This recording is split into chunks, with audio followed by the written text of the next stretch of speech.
Ayan, hello guys. Welcome to my channel, Rogin DIY TV Mix. For today's video mga ka-DIY, no? And mayroon tayo ditong power supply.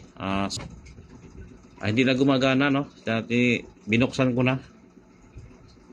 Hindi ko na nabidyohan pag bukas. Ayan siya, oh. Ayan. Ang diferensya niya guys, battery. Ayan, oh. Battery ang problema. Lumubo na siya. Kaya hindi na siya gumagana. So meron tayong battery dyan, malaki, hindi ganito. Subukan natin yung battery natin kung mag-iilaw siya. 12 volts din naman siya. Kaya try natin. Lagyan lang natin ng clip. Okay? Bunutin ko muna.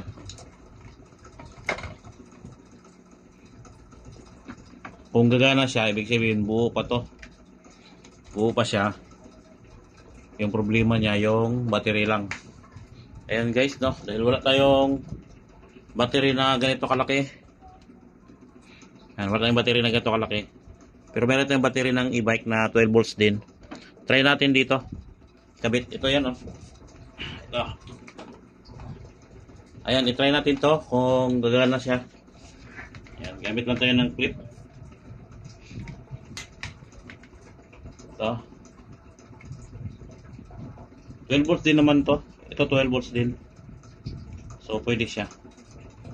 Ayan. Try natin kung gumagana bago natin pabilahan ng battery.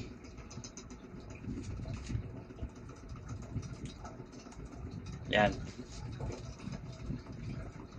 Tapos i-on natin. Ayan, no, nag-on siya. Oh. Gumagana siya, guys. Ayan, oh. So battery lang sira. Ayun, nag-off na siya. Yun ang pinakaano niya, timer bago mag-off. Tapos pag nagkaroon ng kuryente, tsaka siya babalik. So saksak natin.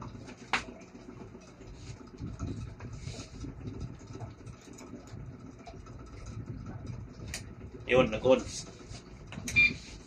Ayan, may power na siya guys. Ayan, sinaksak natin sa 220. Ayan, nakasaksak na siya. May power na siya. So battery lang talaga sira. Ayan, oh. So ayan guys, mga simpleng sira lang. Pwede natin i-DIY pero kailangan pa rin natin mag-ingat. Okay? Ayan, okay. Please like and subscribe. Bye bye. Ayan, bunutin na natin. Yun. Wala ng kuryente. Nagta-timer siya. Hintayin lang natin na mag-off. So yan ang kadalasang problema, no, sa battery talaga.